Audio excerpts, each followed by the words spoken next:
In this early 90s arcade title, you take the role of a noble knight that sets out on a quest to rid the land of all that is evil in the world. Unlike a lot of titles from this era, however, this story plays out in a fun combination of first-person combat and light RPG elements. The story opens on the road to Dio, the town, not the legendary metal singer.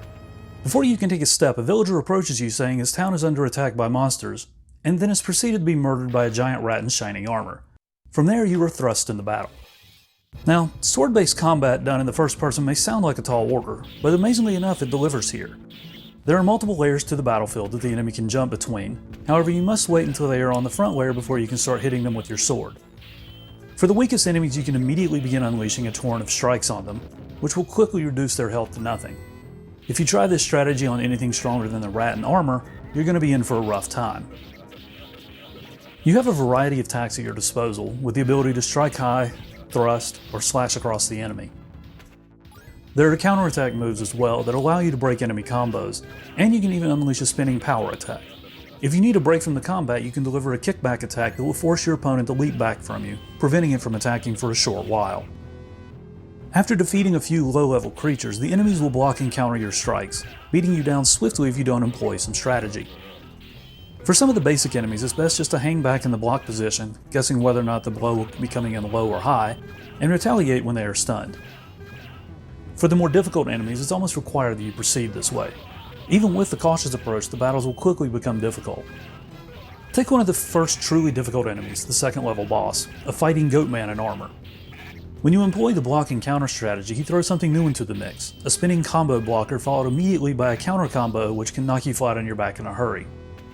Other enemies can do the same, breaking your combo or deftly dodging out of the way as you try to strike. One thing is for certain, the battles don't become stale and are always a challenge.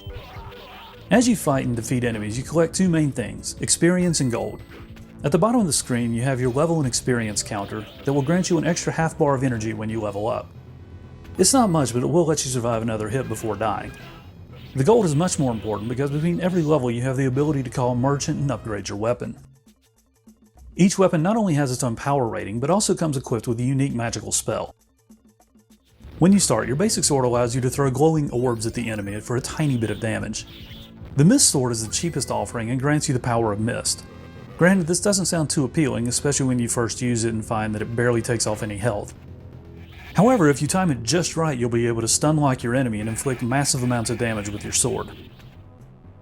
The next weapon is the Thunder Sword, which really delivers in the magic department. While it only comes with 4 charges per life, each one will hit for a ton of damage.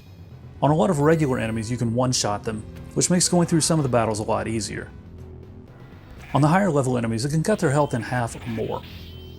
The final weapon for purchase is the Shield Axe, which is arguably the best weapon in the game. Not only does it hit for a ton of damage, the magic is invaluable in the more difficult battles. Instead of hitting the enemy, it casts an impenetrable shield around you for a short while, automatically blocking any enemy strike and allowing for a counterattack. As you can imagine, having the ability to block everything is a godsend when facing off against enemies that can go on multi-strike combos at the drop of a hat. As you progress through the game, you have the opportunity to pick up a weapon from a friendly castle dweller. The Puppet Sword is one of the most overpowered weapons in the game, as well as the most humorous. Hit someone with the magic and it'll turn into a helpless marionette bouncing around the battlefield, fretting about the condition they find themselves in. They are completely defenseless and take little effort to dispatch.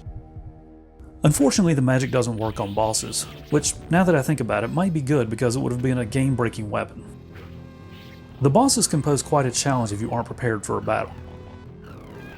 The first story boss is a fire-breathing worm, which is easy enough to defeat provided that you have enough glowing orbs to chuck at it. The aforementioned Goatman shows up at the end of the second story and is quite formidable. The third story boss is the Joker. No, not that one. Rather, a creature that comes to life from an oversized playing card. The battle is lengthy and intense, forcing you to block projectiles and direct attacks as it dances around the screen. Despite there only being 7 stories to play through, the game is quite lengthy, especially for an arcade title.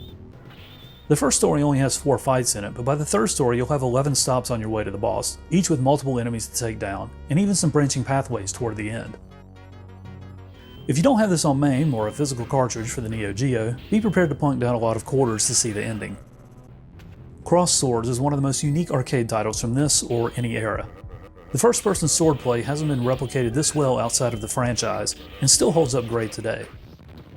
The action is fast-paced and challenging without ever feeling unfair, even when you miss a block and get smashed by a 4-hit combo. If you're looking for something a bit outside the norm that has some depth and staying power, and don't mind a challenge, this one just might be for you.